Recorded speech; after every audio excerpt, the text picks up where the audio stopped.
versions of our gas taxes. Why would we give you more money if you don't even spend the money we already send to Austin the right way? You keep raiding the pie.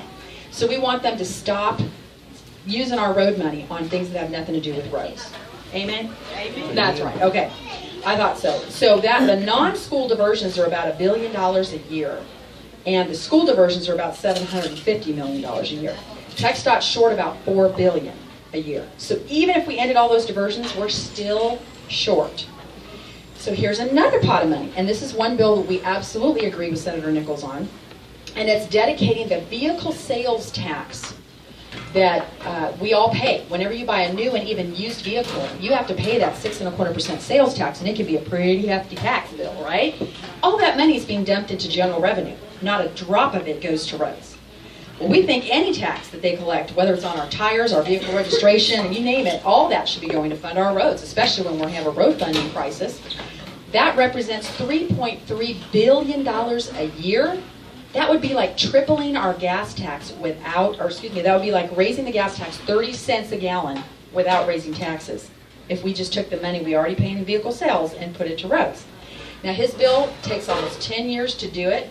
We want to see it happen a lot faster, but he's just did that because the powers that be wouldn't agree to it. They don't want to take that money away from schools and Medicaid and put it to roads, which is a core function of government. They should be funding this. And we also asked him, you can help us with this, we also said, if we give this money to roads, we don't want a drop of it going to toll roads, right? Because then they're just going to double tax us. If we give them this pot of money, they could just abuse us some more. He did not agree to putting that in his bill.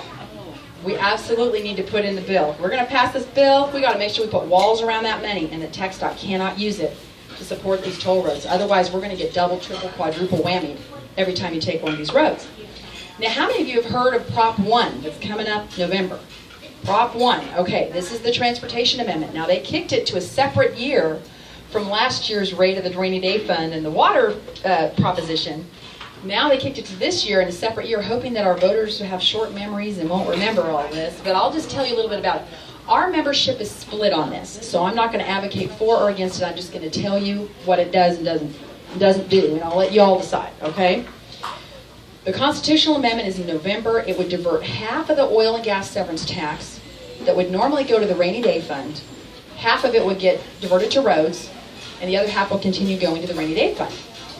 Now, for those that are concerned about it draining the Rainy Day Fund dry, we did make sure that some things got put in this bill in case it passed. And one of them is it protects the Rainy Day Fund.